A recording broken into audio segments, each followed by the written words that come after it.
podcast do Nosso Meio. Estamos em mais um episódio, dessa vez com a Aline Ferreira, vice-presidente comercial e financeira do grupo Aço Cearense. Aline, é um prazer ter você aqui. Muito obrigada por esse tempo. É um prazer estar com o Nosso Meio, que já é um parceiro nosso, né, Gabi? Então, atender o chamado de vocês, esse convite pra gente é uma alegria. Então, vamos lá ver o que é que a gente consegue extrair aqui dessa nossa conversa. Muito bom, vamos começar. Eu queria muito que você começasse falando um pouquinho sobre a sua trajetória profissional, a sua entrada no Grupo Aço Cearense, como você vem prolongando esse legado. Então, eu costumo dizer que, como membro de uma empresa familiar, pai e fundador, acho que eu entrei na Aço ainda muito criança. A gente entra porque o assunto, a empresa vai para a mesa do café da manhã, vai para o almoço, vai para o jantar, e a gente vai bebendo dessa fonte e gostando disso tudo, né? Virou uma descoberta saudável e super interessante. Eu sempre fui muito curiosa. E depois passou também na fase da infância até a adolescência, aproveitando as férias, né? A gente sempre ia lá na empresa, eu estudava no 7 de setembro, na Avenida Imperador, que era muito pertinho da Ferroquê, que era a nossa primeira loja, que depois virou Aço Cearense, tal, na Antônio Pompeu. E a gente acabava saindo do colégio, às vezes ia para lá para esperar para voltar para casa com o pai. E a gente acabava, assim, aquele cheiro do ferro, sabe, no chão, o cheiro do aço, o cuidado com o arame no pátio, isso tudo, né, foi trazendo uma sensação de que a cearense sempre fez parte de mim. E nas férias a gente chegava lá naquela época, né, que se colava carta, selava a carta, usava a máquina de escrever, aquelas calculadoras de fita, fazia classificação de cheques, coisas assim a gente ia fazendo durante as férias como uma brincadeira, mas era uma brincadeira que era muito gostosa e assim a gente tinha um contato direto com os colaboradores e se apaixonava cada vez mais, não só pelo negócio, mas pelas pessoas também. Então, a minha história começou na Cearense muito nessa linha. Fui telefonista mirim, entre aspas, porque era durante as férias, atendia uma ligação, fazia uma transferência. Então, assim, a Cearense Boa Tarde, a Cearense Bom Dia fez parte de um momento da minha história antes de me tornar uma executiva, uma profissional lá dentro. E aí esse momento realmente de entrar como profissional aconteceu bem depois. Eu já estava casada, com 3 filhos pequenos, e a minha tia, que era a diretora financeira da empresa, me convidou para trabalhar diretamente com ela, então eu fui ser assistente financeira. E assim começou a minha vida real como profissional dentro do Grupo Aço Cearense. Eu já estava formada como administradora e a jornada toda seguiu nessa linha. E aí, quando eu estava como assistente financeira, foram aparecendo outras oportunidades, dentre elas na área de pessoas, na área de serviços, na área de crédito e cobrança. E assim eu fui entendendo o funcionamento do negócio em si e além de me aproximar dos colaboradores, eu comecei a me aproximar do cliente por meio do crédito e cobrança especialmente. A gente tinha que olhar os cadastros, perceber o potencial de cada um e comecei a conhecer por nome, por condição, por caminho, por história com a gente. Depois que eu já estava mais fortalecida nessa área de crédito e cobrança, que era uma pasta que era tocada por um tio meu na época, ele decidiu seguir o caminho dele, porque ele também é empresário, até hoje, inclusive cliente da Cearense, que eu quero um bem danado. Esse meu tio disse assim, olha, eu vou te preparar ao longo desse ano, e chegou um momento, ele disse assim, você já está com 70%, sabendo de tudo, e agora você consegue tocar. No dia que ele foi embora, eu descobri que eu sabia, era 30%, faltavam os outros 70%. Mas assim eu fui aprendendo e sempre fui me dedicando. Então, a minha história foi muito assim, as portas foram abrindo e eu fui me colocando à disposição para aprender. Com isso, eu já tinha tido contato também com a área de tecnologia da empresa, porque eu passei pela área administrativa, passei pela construção do nosso instituto, que na época era Instituto WMA e depois se transformou no Instituto Aço Cearense. WMA de Vander, Marie e Aline, o nome dos meus irmãos, então naquele momento fazia sentido, era o nome da nossa holding na época. Então, eu estava também com esse foco e apareceu a oportunidade da diretoria comercial. porque eu já tinha tido a experiência com o cliente, né?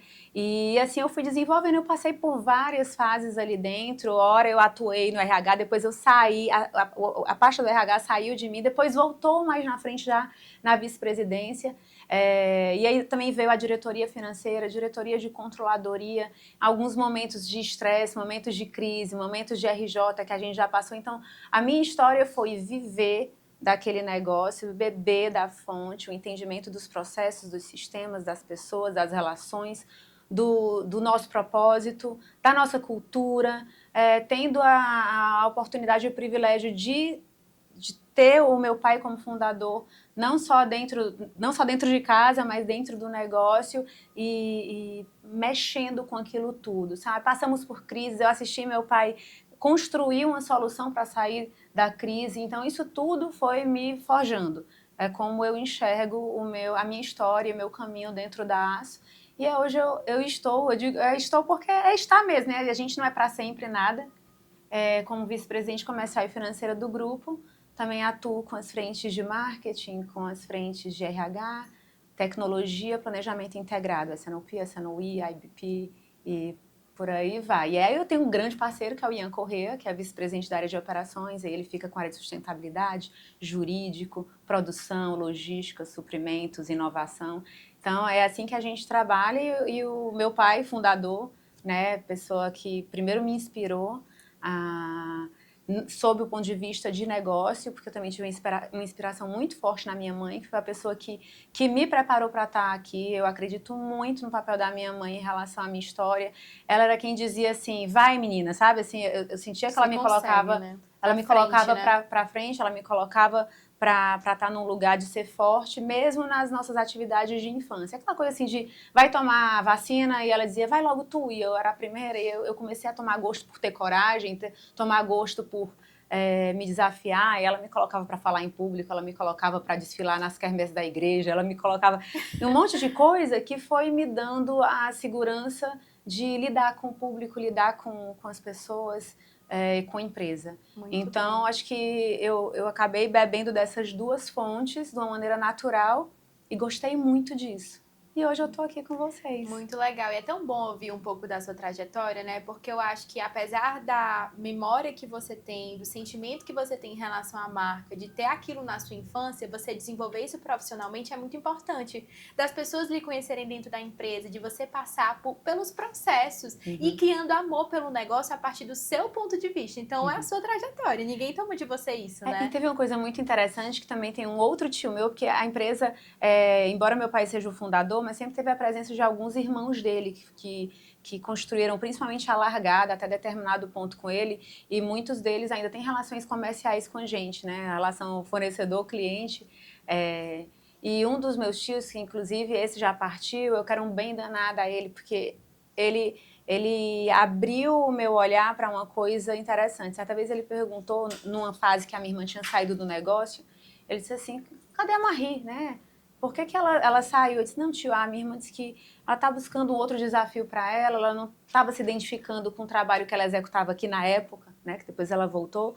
E aí meu tio era meio turrão, mas ele disse assim, a gente não faz o que gosta, não. A gente tem que gostar do que faz. Quando ele falou aquilo me pegou, sabe? Aprender a gostar do que eu faço. E isso eu acredito que tenha sido fundamental, uma das bases, né? Foi uma das bases do meu interesse por estar naquele negócio, assumindo papéis tão diferentes e ao mesmo tempo tão convergentes no negócio. Então, a gente fazer, não é só fazer o que gosta, é a gente aprender a gostar do que faz.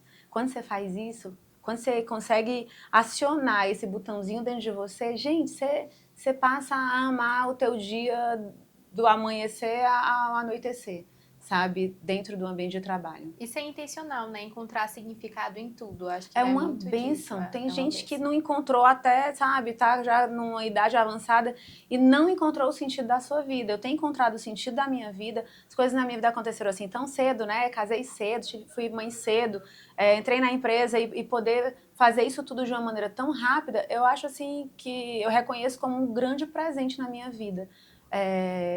Ter feito as escolhas que faz com que eu olhe para mim e diga assim, eu sou feliz aqui, eu tenho muitos desafios. O dia pode não ser o melhor dia, mas eu sou feliz mesmo num dia que não é o perfeito, sabe? A história da minha vida e dos meus avós e a história do meu pai trazem esse tipo de sentimento muito concreto para mim.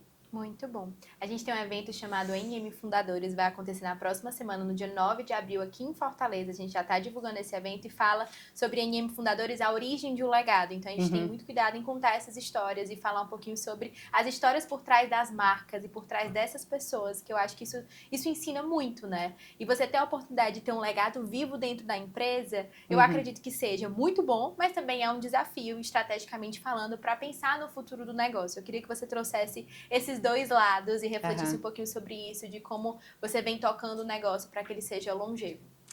A gente não toca nada sozinha, né? Tudo que a gente faz com N pessoas no nosso entorno e a gente está aprendendo e cada um tem suas habilidades.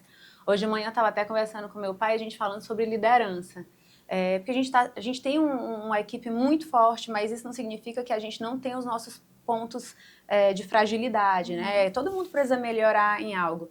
E a gente falando sobre liderança, dizer assim, pai, para fazer eu não vou dizer nomes, né, para não expor, mas para fazer esse trabalho, a gente precisa de uma liderança que tenha um perfil estruturante. Para fazer aquele trabalho, a gente precisa daquela liderança que tem um perfil criativo e relacional. Para aquele outro trabalho, eu preciso de uma... Então, a gente foi segmentando as nossas lideranças. E não é a segmentação só pelo setor que ela atua, mas é pela principal habilidade que ela precisa ter para seguir e levar a gente para um outro patamar.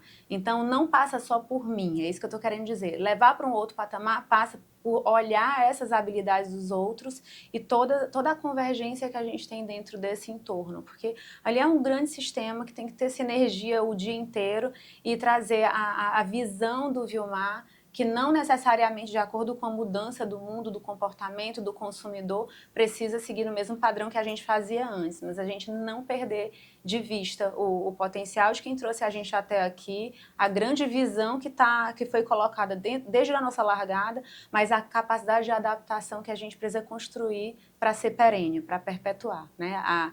Que vai além de nós. É nessa linha que eu acredito. E sobre o ponto de vista de inspiração, eu por ser muito curiosa, né, e gostar muito de ler, eu leio muito sobre outros grandes empresários, né, outros momentos da história. O que é que aconteceu naquele momento? Quais foram os pontos de virada? Por que um negócio dentro do mesmo ramo, na mesma época, deu certo e o outro não deu? Qual foi o desafio, se eles estavam com as mesmas condições de temperatura e pressão? E isso também me instiga muito a fazer um de para, né? Opa, a gente também errou aqui. Opa, isso aqui foi uma oportunidade, a gente acertou a colar. Isso aqui não dá mais para ser feito, né?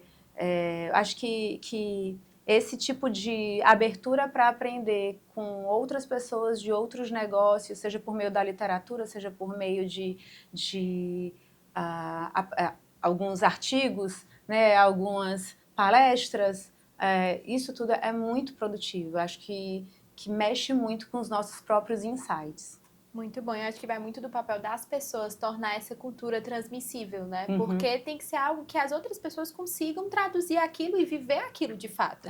Não é um objetivo individual, né? Tem que ser algo coletivo. Então, para você traduzir isso, você precisa de gente. E gente que pense com o mesmo propósito, né? E que consiga comunicar isso. Exatamente. Né? Essa iniciativa de vocês aqui com o podcast é muito legal, porque eu imagino que a pedra de tropeço que a gente teve na ASSO, ela pode ser tirada do caminho de alguém que está assistindo isso aqui e dizer assim, existe essa forma, não é? Ela pode dar certo, eu vou observar, testar se dentro do meu negócio, dentro da minha família, dentro do meu contexto, isso aqui funciona, né? Ou não, ou se identificar, por isso que eu errei, por isso que o resultado foi ruim. Acho que quando você tem esse tipo de troca, você acaba acelerando alguns processos, encurtando alguns caminhos para uma série de pessoas. Óbvio que a minha história não vai funcionar para todo mundo, mas pode em algum momento gatilhar um pensamento, um insight e uma mudança de caminho e de trajeto para alguma pessoa que assista. E essa troca é a diferenciação no mercado hoje em dia, né? A gente vê a IA assumindo tantas frentes, a inteligência artificial chegando para operar tanta coisa, e eu acho que o humano tá nisso também, da gente ter a oportunidade de trocar, porque eu acho que isso faz a gente crescer e evoluir. Eu acredito nisso. Agora, antes de vir para cá, minha última reunião era falando sobre os agentes de IA, né? E realmente, assim, a IA está trazendo um grande... Primeiro, aquele susto, né? Nossa, foi rápido demais.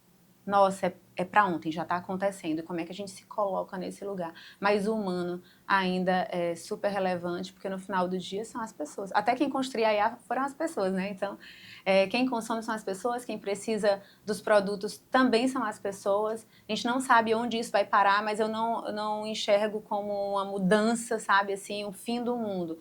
Eu imagino que vai ser mais um processo de adaptação da gente com o mundo. Muito bom. O grupo atua de forma integrada em siderurgia, logística e comercialização. Qual é o diferencial competitivo aí dessa verticalização no cenário atual e como vocês fazem para assumir todas essas frentes? Tá. Eu vou começar, você falou siderurgia, metalurgia e comercialização, né? Mas a nossa história começou na comercialização. A história no aço, né? Porque a história do meu pai começou na roça. É uma história linda, mas que em algum momento ele entrou dentro do comércio e se entendeu como um comerciante, como um negociante, um cara que sabia comprar, que sabia vender, e a gente conseguiu, meu pai, na verdade, conseguiu montar a primeira lojinha dele, a Ferro OK, e ele só comprava e vendia aço. Era isso que ele fazia. Então, a industrialização, a metalurgia e a siderurgia veio depois, com o nosso crescimento. Então, interessante porque talvez se os nossos fornecedores lá de trás não tivessem visto a gente como um cliente que estava crescendo tanto, estava virando concorrente, eles tivessem continuado abrindo portas para a gente, talvez o meu pai não tivesse construído uma indústria, talvez ele não tivesse buscado fornecedores no mercado internacional e provavelmente também ele não tivesse tido a necessidade de, para se manter vivo e continuar competitivo no mercado, construir a nossa própria siderúrgica. Então, o caminho foi o contrário, foi para atender o mercado que a gente foi desenvolvendo e investindo nessas outras frentes, que são muito mais complexas, muito mais pesadas, mas que, por outro lado, colocou a gente num outro patamar. Então, a nossa história, ela foi natural. Foi um crescimento gradativo, seja em relação ao segmento de cliente que a gente atua, seja em relação aos nossos volumes, seja em relação à infraestrutura que a gente precisava montar dentro do nosso negócio para poder atender melhor o cliente. No crédito, na logística, nas florestas, que são insumos para a área de siderurgia. Então, assim, outras empresas que a gente tem, outras frentes que a gente tem, elas foram construídas para atender o que? A necessidade do cliente, por meio de quê? Do comercial. Então, elas acabaram virando, foi a aceleração de um motor que a gente já tinha, né? Foi a ampliação do motor que a gente já tinha no final para atender o mercado e levar o aço para o Brasil inteiro, porque a gente acredita no nosso potencial de transformação do nosso país, o nosso potencial de transformação das pessoas, por uma questão de vocação. É uma missão nossa e é o nosso propósito. Mesmo sendo um dos maiores players aí nacionais, vocês atuam muito focado no mercado regional, acho que até o nome da marca carrega a gente junto, né? Eu queria que você falasse um pouquinho sobre isso, como não só uma estratégia também, mas como uma oportunidade de levar o Nordeste, o Ceará junto com vocês. A gente sente uma alegria muito grande, como todo cearense, né, de ter o nosso nome atravessando o país inteiro. Mas em determinado momento, aço cearense para a gente é um dilema. Por quê? Porque regionalmente a gente tem um nome que soa muito bem, né, no Nordeste, mas ele é local. E, no entanto, a gente tem a Sinobras, que é um nome nacional, né? Que é a Siderúrgica Norte Brasil. Então, quando a gente fala Sinobras no sul do país, puxa, é Brasil, mas aqui é cearense. Para o cliente que já é distribuidor, que opera com a gente, ele sabe o que é que a gente representa, ele sabe do nosso potencial, da qualidade do nosso produto, na nossa capacidade logística, sabe que a gente tem a ACL, que é a nossa frente logística, sabe que a gente tem a Sinobras Florestal no estado do Tocantins, que a gente tem as duas plantas industriais da Cearense Industrial aqui em Fortaleza, em Calcaia, no caso, né, no Ceará, a holding, eles conhecem isso tudo, e a Sinobras que fica no Pará, em Marabá. Mas para o restante do mercado, que não é um consumidor direto, ele pode sim escutar a cearense e achar que a gente é só local, né? Então, isso é o ponto de vista de marca. Mas a gente, na verdade, atua no Brasil inteiro, e quem é do segmento de aço, os distribuidores, especialmente aqueles que são os pequenos e médios distribuidores que compram nosso aço do Oiapoque ao Chuí, eles sabem muito bem o que representa a aço cearense. Então, mas o dilema é para aqueles que não são consumidores diretos nossos, né? Então, a gente às vezes se questiona, faz sentido a gente continuar assinando a cearense no Brasil inteiro? Ou é melhor a gente fortalecer cada vez mais Sinobras, né? Ou um terceiro nome? Então, é uma pergunta que sempre fica. Mas quando a gente vai direto para o cliente que já atua com a gente, eles amam a cearense, para eles já é uma referência. Então, mas é um ponto que a nossa equipe de marketing tem. Já ia falar, a próxima pergunta era sobre o marketing, dessa complexidade de separar essas marcas e compreender cada uma dessas narrativas. Como é que vocês fazem para estruturar isso? E fica o meu pedido, não tire o cearense do aço. Me sinta representada, por favor, não tire. Mas me conta um pouquinho sobre esse papel do marketing nisso, né? Porque acho que é aí que o marketing entra. Exato. A gente tem feito, o nosso grande desafio junto com o marketing é realmente assim, extrair essa noção que o cliente tem e como é que a gente dá o tom.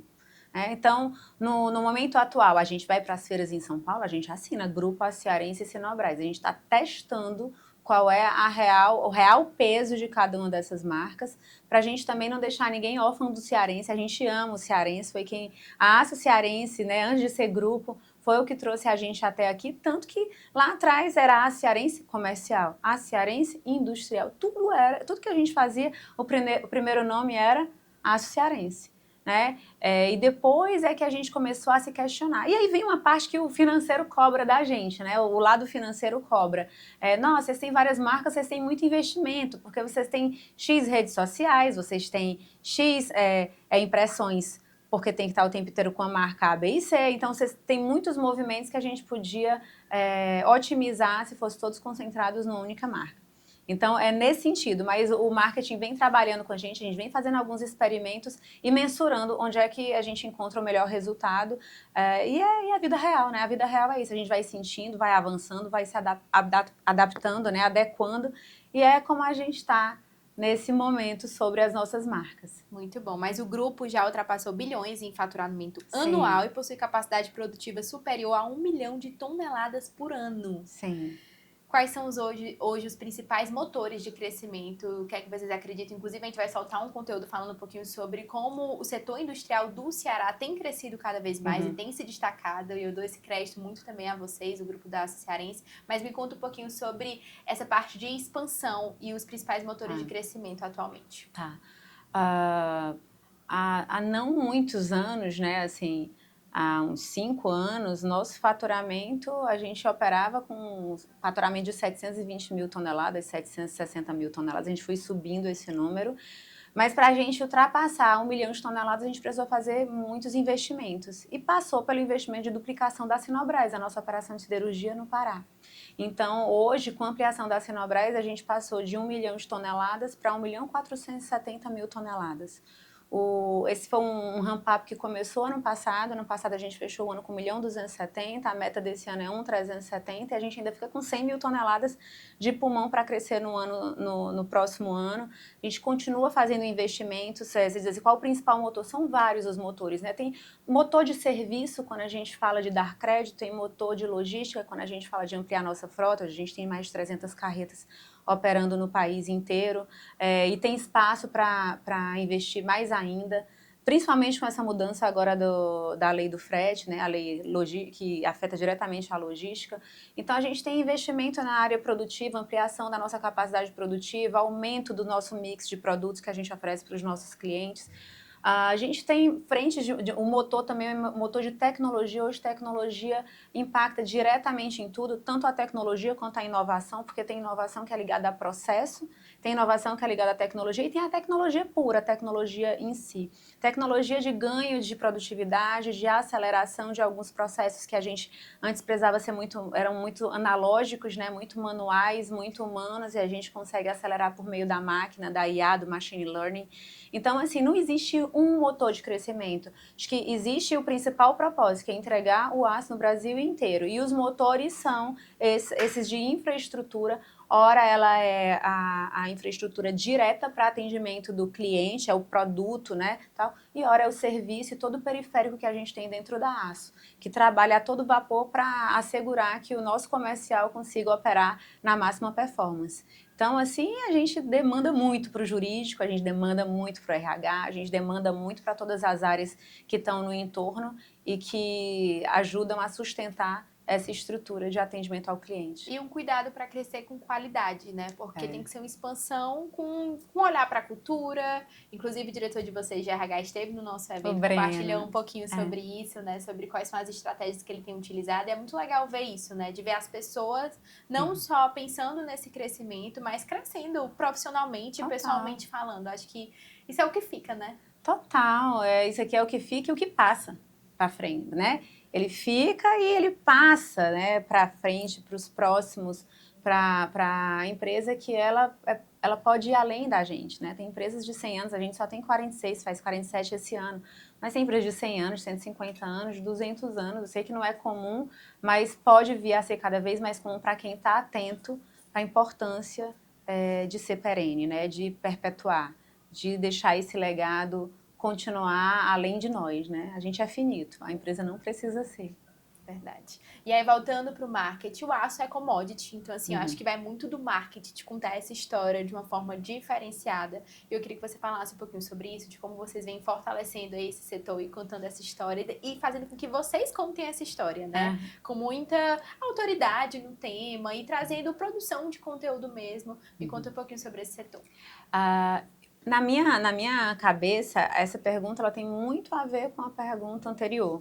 Quando você fala do papel do marketing, né? E do aço como uma commodity, eu estava falando para você sobre outras frentes de atuação nossa que também são motores. O aço em si, ele é considerado uma commodity, mas tudo que a gente faz para o cliente não é commodity. Né? Tudo que a gente... Né? A experiência, a maneira como a gente se antecipa, como lá atrás, as outras empresas de tubos, as outras indústrias de tubos, elas só produziam o que o cliente queria comprar. E eu, Vilmar, entendeu que não, eu quero ter estoque no chão e eu vou ser o quintal do meu cliente. Então, o estoque está no chão não é a commodity, é o serviço.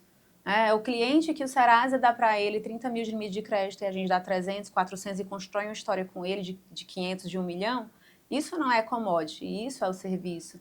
A gente entender que faz sentido e a gente pode otimizar nossa capacidade e velocidade de entrega para o cliente, investindo em logística, comprando carretas, ampliando esse negócio, trabalhando nossa malha logística, investindo em tecnologia para a gente conseguir roteirizar melhor, para a gente conseguir compactar a carga melhor. Isso tudo não é commodity. Então, trabalhar as pessoas, os talentos, elas quererem fazer parte da empresa, elas sentirem orgulho de pertencer à Cearense e o cliente ter orgulho de ser cliente da Cearense, como eu recebo N mensagens.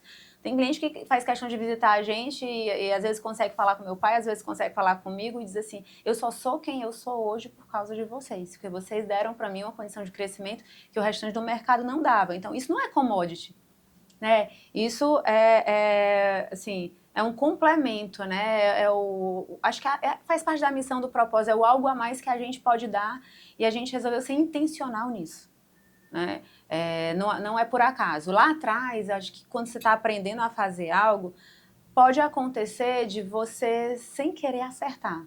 Mas a partir do momento em que a gente acertou, quando eu digo sem querer, não é por não querer, mas assim, por acaso, né, você acertar. Mas a partir do momento que a gente acertou e entendeu que aquilo era importante, a gente tomou gosto por aquilo. Então, a gente passou a ser intencional nisso e a perceber a grande força que a gente pode gerar para o cliente para que ele tenha um crescimento. Muito bom. Eu ia falar sobre tecnologia, mas você acabou trazendo um pouquinho sobre como a tecnologia está influenciando e como vocês vêm estudando isso de uma maneira mais aprofundada para aprimorar cada vez mais os processos, né? Mas eu quero falar sobre ESG. Tá.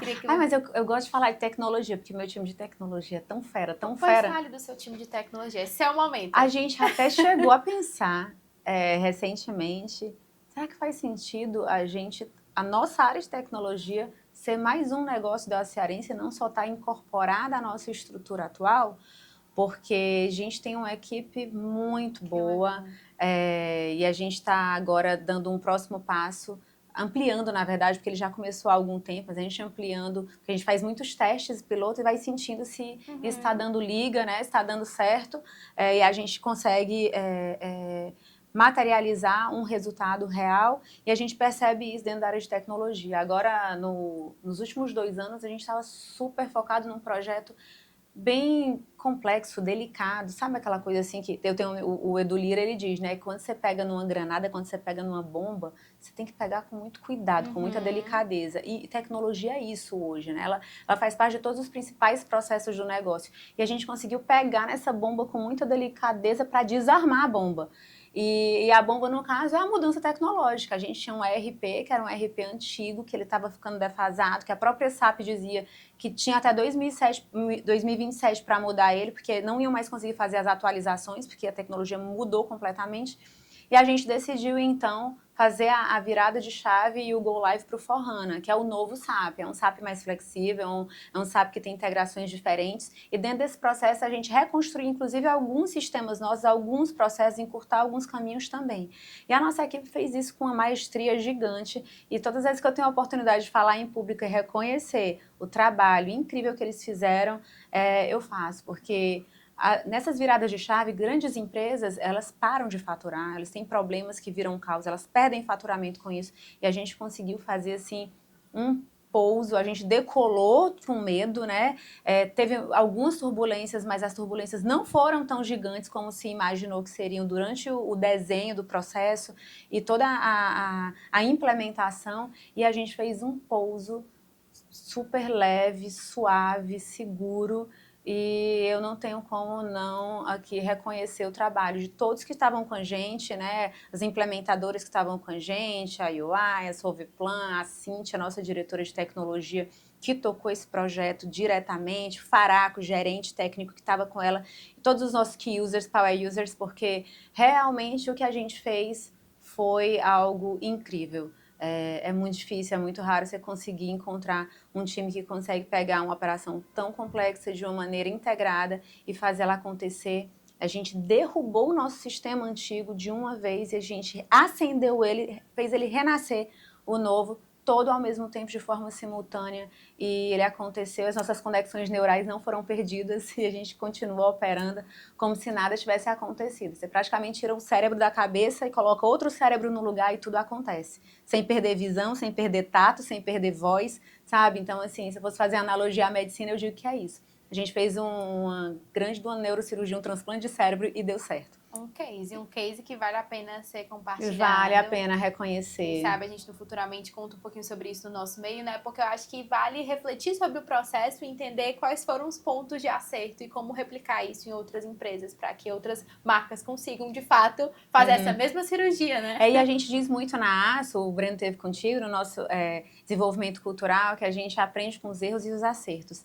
E na vez que a gente implementou de maneira integrada o ERP passado, a gente teve alguns prejuízos, mas a gente realmente aprendeu. A gente não repetiu os erros e deu muito certo. Então, acho que a gente conseguiu materializar que o aprendizado foi concreto, ele aconteceu. Muito bom. Chegando ao fim da nossa conversa, eu quero falar sobre 2 pontos. Primeiro, o ESG, que aí você trazer um pouquinho sobre isso, de como vocês vêm investindo, não é mais discurso, é estratégia, não é tendência, veio para ficar, tá no planejamento estratégico das empresas. Então, você falar um pouquinho sobre isso e a gente encerrar falando sobre a Corrida da Construção.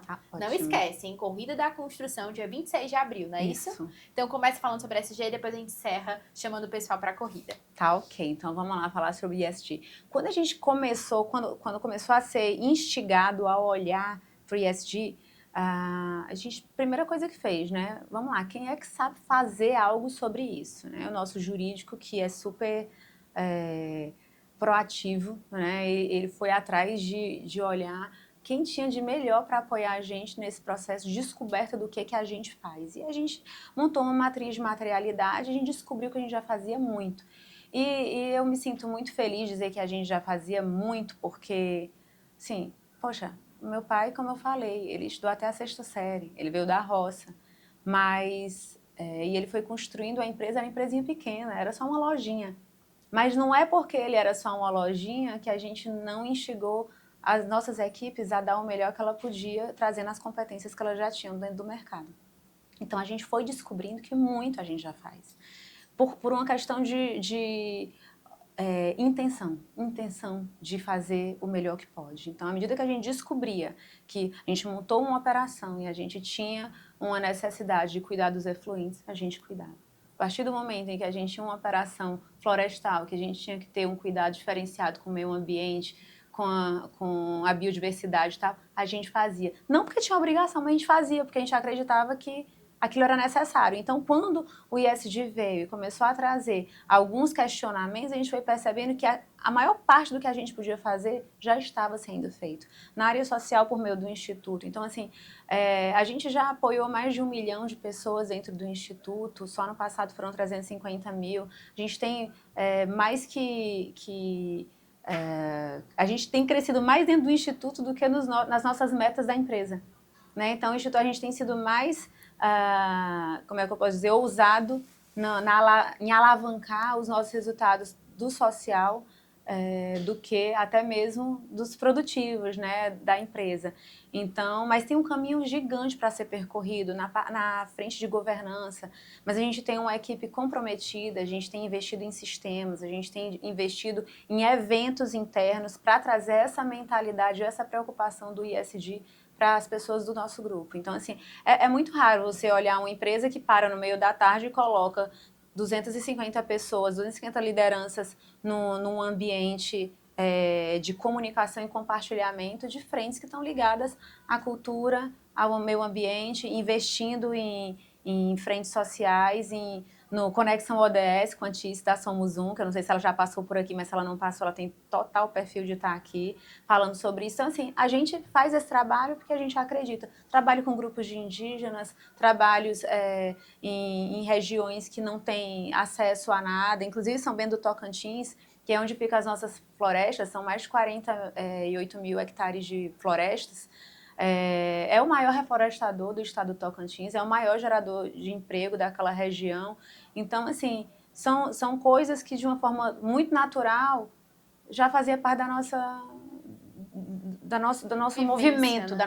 da nossa vivência. E depois a gente descobriu que isso tudo faz parte do que é uma empresa que respeita o meio ambiente, que respeita a emissão de carbono, que respeita... Então, a gente acabou já descobrindo que fazia muita coisa certa e entendendo que valia a pena potencializar e aculturar todos os nossos colaboradores para ter essa mesma percepção, essa mesma visão, essa mesma ação dentro do ambiente do Grupo Aço Cearense e da Sinobras. Muito bom. Agora, falando da corrida da construção, vamos convidar quem está nos assistindo, quem está nos escutando para participar dessa corrida. Nossa cidade, Fortaleza, está celebrando 300 anos esse ano e o grupo resolveu celebrar aí de uma forma muito especial, celebrar o setor da construção, né? Sim. Que acho que é muito importante, que faz muito parte da transformação da cidade. Acho que de 300 anos para cá, o setor tá nas costas do setor da construção, essas mudanças, né? E eu acho muito importante a gente ver o que é que mudou, o que é que evoluiu. E eu queria que você contasse um pouquinho sobre essa iniciativa, que apesar de não estar no escopo de vocês, é obrigatório o Grupo Aço Cearense fazer uma corrida,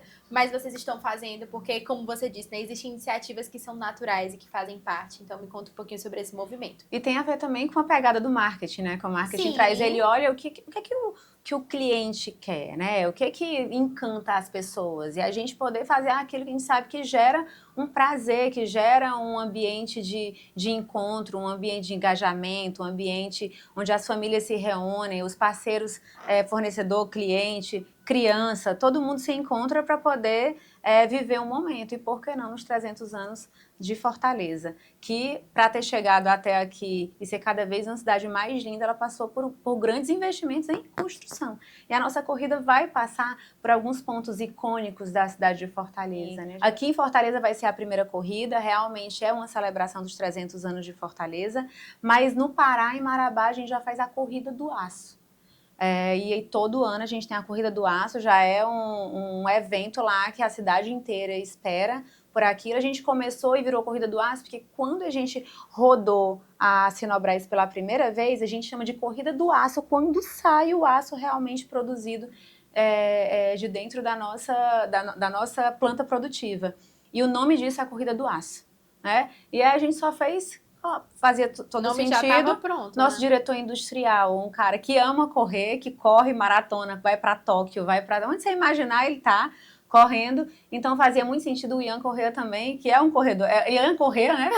Ele corre também, corria mais, depois ele teve um probleminha, mas ele também corre, então assim, e os nossos colaboradores que gostam muito disso, eles já fazem isso de maneira informal, então eles já se reúnem, já fecham grupos e fazem corridas juntos, então foi uma maneira de a gente estimular os nossos colaboradores, de a gente dar um sentido, da gente celebrar a nossa cidade, celebrar o mercado de construção civil, o mercado do construtor, que realmente assim, é quem muda, né, a cara da cidade e evolui. Esse pessoal corajoso que está fazendo de Fortaleza uma cidade tão linda e uma das mais lindas do Nordeste, né? E do país também. Então faz muito sentido a gente investir na corrida da construção. Temos os nossos parceiros. Ontem eu estava com o Cidus com Jovem, foi muito legal conversar com eles, que também estão junto com a gente tem o nosso meio, a gente tem, né, quem tem essa visão de fazer de Fortaleza um lugar cada vez melhor e que siga uma crescente, está com a gente na corrida da construção. Agora no dia 26 de abril, a gente vai dar largada lá na Praça da Estação. Muito bom. Tem um cupom do Nosso Meio, vai aparecer aqui na tela do cupom para você participar, tá nessa com a gente. Aline, muito obrigada pelo bate-papo, pela sua generosidade em compartilhar tudo que você vivenciou, né? Que eu acho que é um trabalho de autorreflexão e é muito bom você trazer isso para cá, porque como você disse, né? Ensina outras pessoas, ensina outras empresas, prospera o mercado como um todo. Então, e também me faz refletir, né? Exato. Todas as vezes eu sou obrigada a refletir, olha onde a gente estava, olha onde a gente está, fazer esse de para é muito bom porque ativa até em mim o gatilho da gratidão, né? Putz, a gente superou aquilo, isso aqui foi um problema lá atrás, hoje já não é mais, hoje é uma conquista, né? Aquilo que parecia um desafio foi uma oportunidade e a gente está nesse lugar. Então, essas conversas me fazem, sabe, trafegar entre o mundo, né? Lá atrás, algo que parecia que era uma dor e virou uma conquista. Então, eu também agradeço o convite do Nosso Meio. Obrigada, Gabi. Amei te conhecer. Você é maravilhosa. Obrigada. Você quer continuar consumindo o Nosso Meio? Acesse o nosso portal, nossomeio.com.br, o nosso Instagram, @o_nosso_meio e, claro, o Nosso Meiocast. Toda sexta-feira, no seu, no meu, no Nosso Meiocast. Vamos aprender juntos? O meio é nosso. Fortaleça o nosso meio. Keep coming with it.